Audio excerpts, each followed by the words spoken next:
انساني تاریخ کې وحشي ژوي تر بل هر وخت اوس په لوی شمېر له منځه ځي.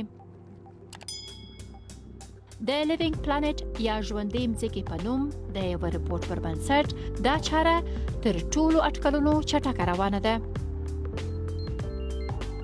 دغه رپورټ چې چمتو کول یې 2 کاله وخت ونیوی، په ټوله نړۍ کې یې 10,000 ژوندي موجودات څارلي دي.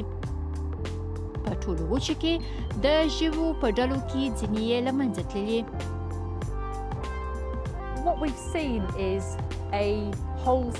هغه څه چې موږ یې وینو زموږ د طبیعت یوه مهمه برخه ده او د انساني ژوند په یو پړاو کې چې 50 کاله کېږي ویجاړېږي.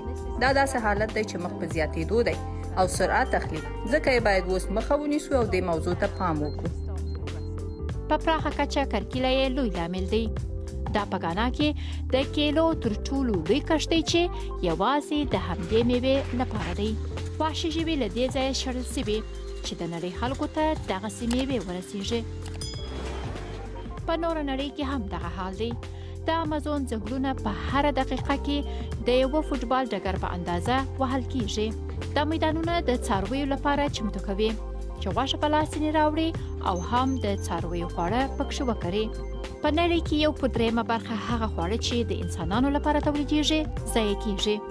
خو خواړه باید داسې تولید شي چې طبیعت ته یې زیان وانه وړي. د انګلند په ویلتشیر کې همداسې یوه هڅه روانه ده. دا ډګر د هغو مرغانو لپاره چې ښکار کوي ډیر ښه دی. د ډیوډ بټلر فارم اورګانیک یا له کیمیاوي موادو له کارولو پاک نه دی، خو د وحشي ژوو لپاره یې ځای جوړ کړی. دغه خړه زرکه دلته په بېلابېلو ځایونو کې لیدل شوې. له 1980 کال را په دې خوا یې شمېر 85% کم شوی. د وحشي ژویو لپاره کوچنی مناسب ځای دی. دی په دې باور دی چې کرونده باید له طبیعت سره برابره وسي.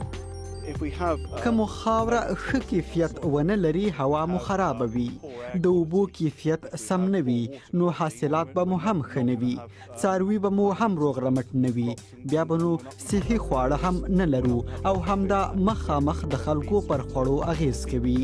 تېره میاشت په موریشس کې له ډوبې سوې بیړۍ تیل وبهېدله. همدا د انسان په لاس هغه سیستم ته زیان اړول دي چې نه یوازې وحشي ژوي بلکې موږ هم تکیه پر کړې. انسانان طبیعت د ځان په ګټه اداره کوي، دا که د ژوو څاروي او که د ودانیو جوړونه. همدا پر ټولې نړۍ ژور اغیز کوي او ساینسپوهان وایي د دې وبا په خپرېدا سره اوس اغیز ولیدل سو. د دوی وړاندیز دا دی چې کووډ-19 کیدای شي له شوپرکو سره تړلی وي. موږ باوري یو د وایرس د خپرېدو تر شا څو فاکتورونه سره یو ځای شوي، لکه د وحشي ژویو ناقانونه کاروبار، د کرکیلې پراخېدل، د وحشي ژویو شړل. موږ به ووینو چې دغه ډول ګواښونه به لا ډېر شي.